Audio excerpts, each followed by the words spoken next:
Welcome to Legends to Leaders. Today, we're thrilled to have Brenda Larkin. Brenda is not only a performative perioperative leader, has historically served as a clinical nurse specialist, but she is heavily involved with the AORN, having served as secretary for the past couple of years, and is currently campaigning for the presidency of the AORN. Brenda's topic is building a perioperative fellowship program. Welcome, Brenda. Well, thank you, Josiah. It's my pleasure to be here. Well, why don't we start here?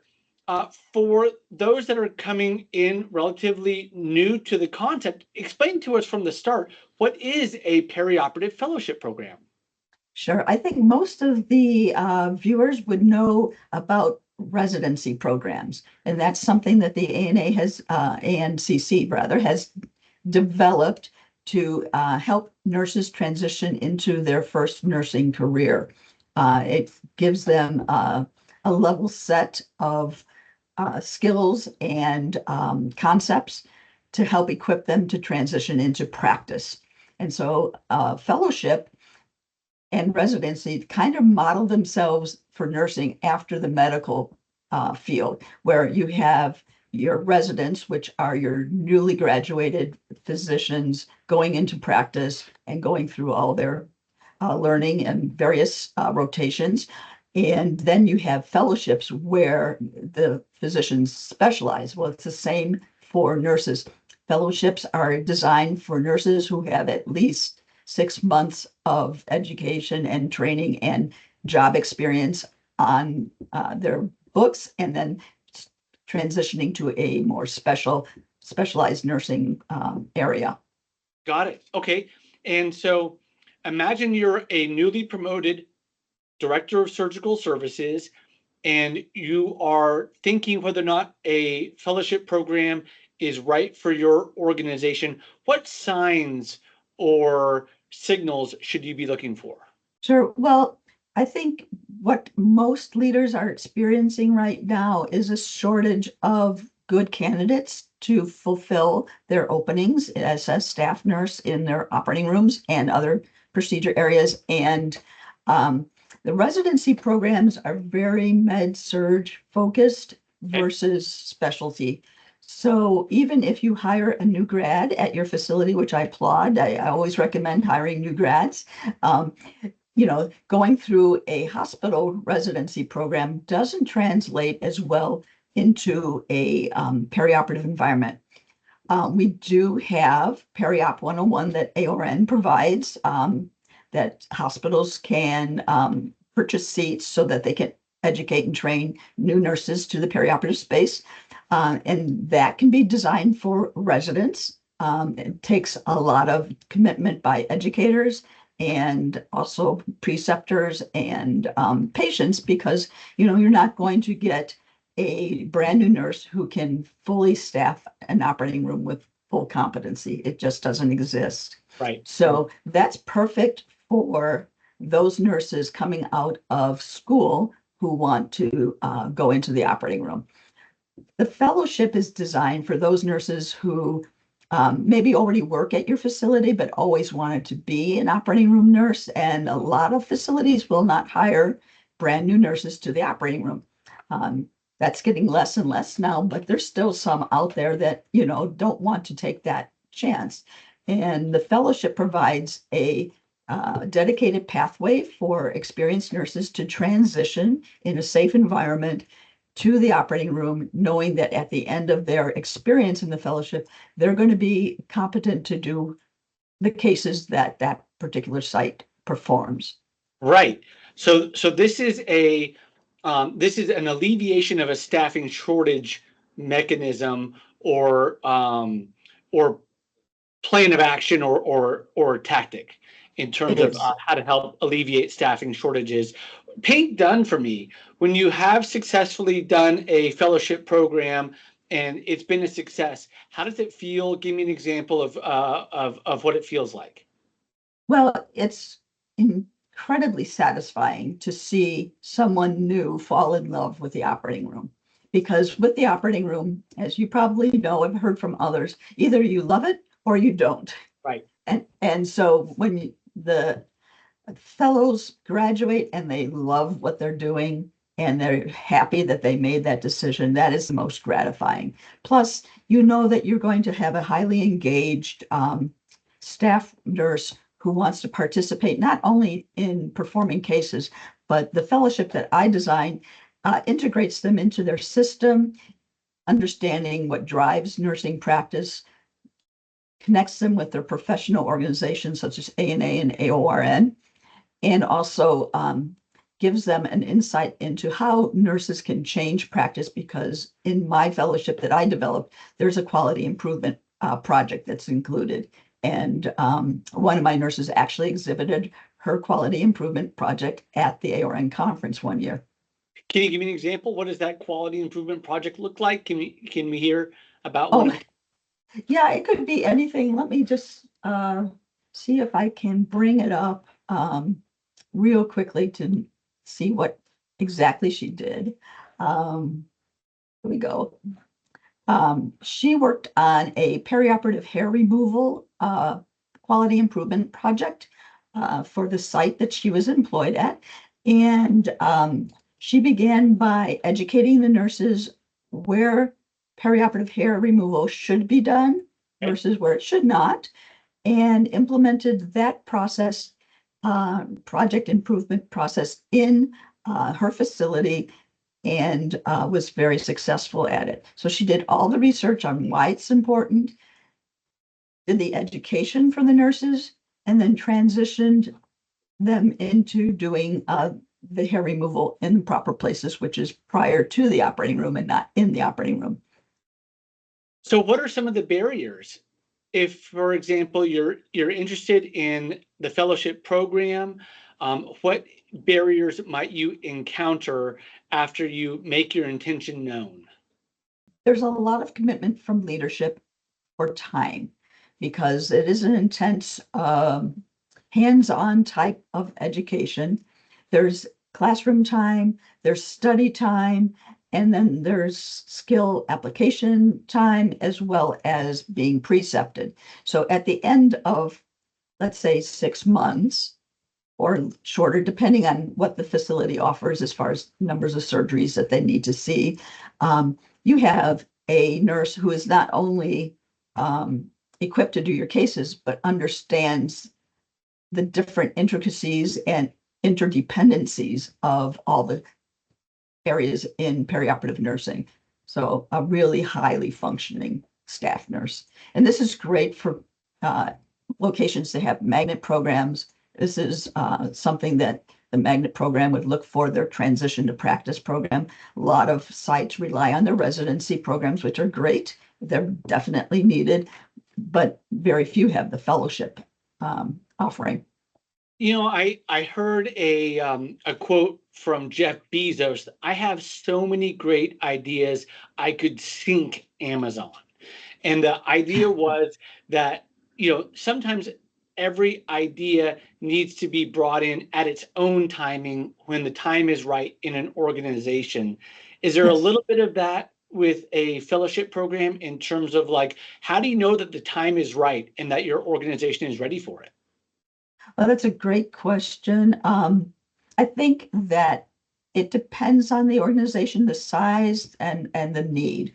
Usually the need drives the actions. So if the need is great enough, we will find a way to do it, right? We will hire those nurses, we will put them through the program. The one thing I like to distinguish between a residency program that's designed just for perioperative nurses and the fellowship is that you're going to get someone already uh, engrossed in their nursing career Okay. and know that they can already apply critical thinking skills, and they have a track record, and they also have a history with your institution, so that this is a way to retain nurses, because we're always looking for ways to retain our nurses, and to give them opportunities for growth and development is great. And then once you have the need, then you have to find, is there a dedicated person who can run the program, whether that be a clinical nurse specialist or an educator, And do they have the bandwidth?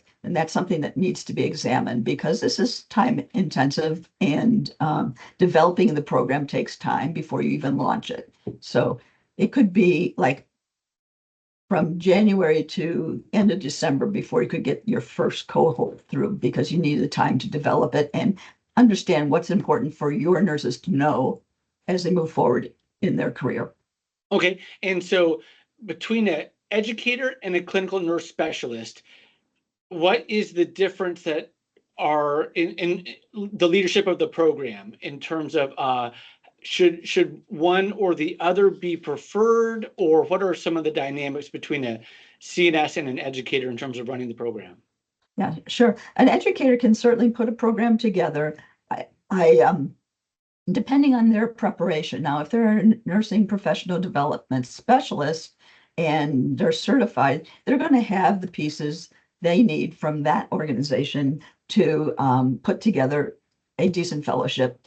The clinical nurse specialist will give you, and what I bring to the table is the research and evidence-based practice and the systems thinking on how to, move those projects forward. And for magnet organizations especially, that is incredibly important that the nurses are involved at the grassroots level in changing practice and knowing why the practice should change and what changes should be put in place. And each change is variable based on, who the players are, and navigating between nursing, physicians, anesthesia, surgeons, getting everybody on board is a specialty that clinical nurse specialists can do. Are there certain stakeholders that are easier to bring on than others? Well, I think our nursing leaders are the most easy ones to convince. But there's also budgetary expenses because this is non-productive work time.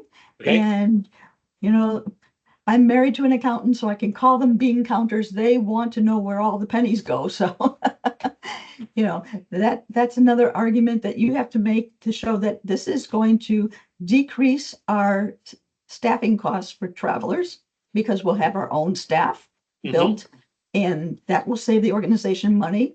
And then, depending on how flexible you want your nurses to be, whether they scrub or just circulate, that could add to more flexibility and cost savings as well. Okay, so I made a note of that reduction of travelers. Mhm. Obviously, that is timely Yeah. as we're in a environment in which financial contraction is coming, if Mhm. it's not here already. So as I'm thinking about return on investment, I'm thinking about reduction of travelers, retention rates, promotions, engagement scores, or just operational performance. Where do you think that a fellowship program really provides the biggest bang for the buck, and can you kind of stack rank some of those?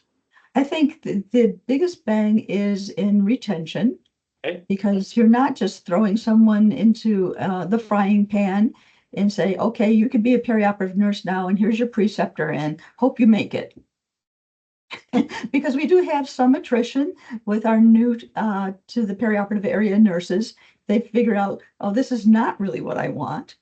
And with a fellowship program, you're introducing them and using the adult learning principles to engage them with, why is this important to know? What does it mean to you specifically? And what is your personal outcomes and goals for the expectation of your fellowship program? Are they going to be met? And so if there's attrition of your fellowship students, if you will, it happens early, and then it decreases the cost of the orientation. So with the perioperative area, especially operating room, orientation is lengthy. And it's a huge investment. It can cost up to maybe $120,000 to train one nurse for the operating room. So if you're retaining those nurses, you're saving that money as well. More cost avoidance, if you will. Right, right, right. Excellent. Excellent. So tell me about the approval process. So, for example, it's a good idea. The time is right. We have the need, and you want to get approval. Walk me through how you would coach someone that wanted to bring a fellowship program and get it through the approval process. Walk me through that process. Sure. It depends on the organization. I've worked in some organizations where um, the OR requests that they need to have more staff nurses that already exist in the system come into the operating room in a program. There has to be a commitment to the principles of transition to practice. Whether you're going to be accredited or not accredited is a decision that needs to be made. Because if your program needs to be accredited because you're a magnet organization or whatever, there are certain things that have to be incorporated into the program. If you have an education department that can assist with that, you'll need to get buy-in from the education department to spend time from their employees' side to help develop it. And there's also financial commitment of purchasing the Periop 101 seats for the learners. The videos are also really nice because the Cinemed videos that ARN partners with Cinemed to make for those modules really give the learner the visual of what's being done, how it's being done, and how I'm supposed to do it before they get into the situation where all eyes are watching them do something and making them nervous.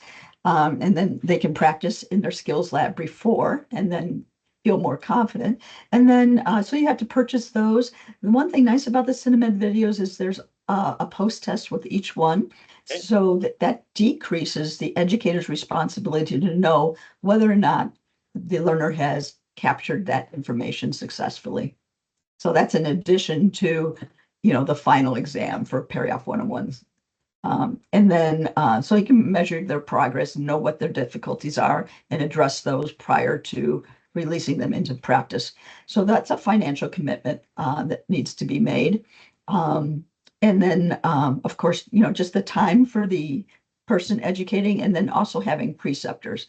And we have to have knowledgeable preceptors that have the right personality and the right personal motivation to work with the new nurses to the OR. Because if you don't match their personalities, maybe you have a pool of preceptors you can use. But once that preceptor takes one fellow through the entire process, they need a break. So if you were going to run several programs, you need to have a good preceptor pool. And that needs to be incorporated in your training costs. Because if you don't have preceptors that are trained to precept, you'll need to invest in that.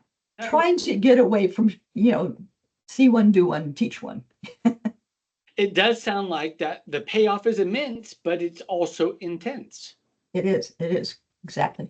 So I'll let you give us maybe like answer that question, which I have not asked in a moment. But before we do, give me a sense, how many fellowship programs exist in hospitals across the country for the OR? For the OR, I am not sure. I know of mine, the one that I developed, but I am not sure if anyone else has developed a fellowship program. I did present my program at an ARN conference in 2023. And at that time, no one came up to me and said, oh, we're doing that same thing. But there was lots of interest. So, potentially there could be some more fellowship programs out there. If they're credentialed, then the ANCC would know about them, but I haven't looked to see if anyone else has developed them. It sounds like it is a relatively profound, and kudos to you for being a pioneer, opportunity to help alleviate some serious problems. That being Right.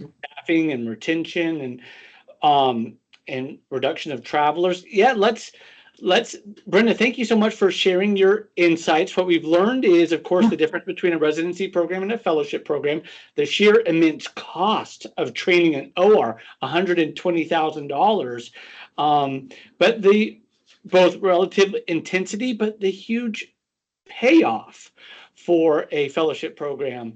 Thank you very much. Oh, you're for your welcome. It's my pleasure. yes. And then this has been Legends to Leaders. I want to thank Brenda for her time. And Brenda, keep up the great work.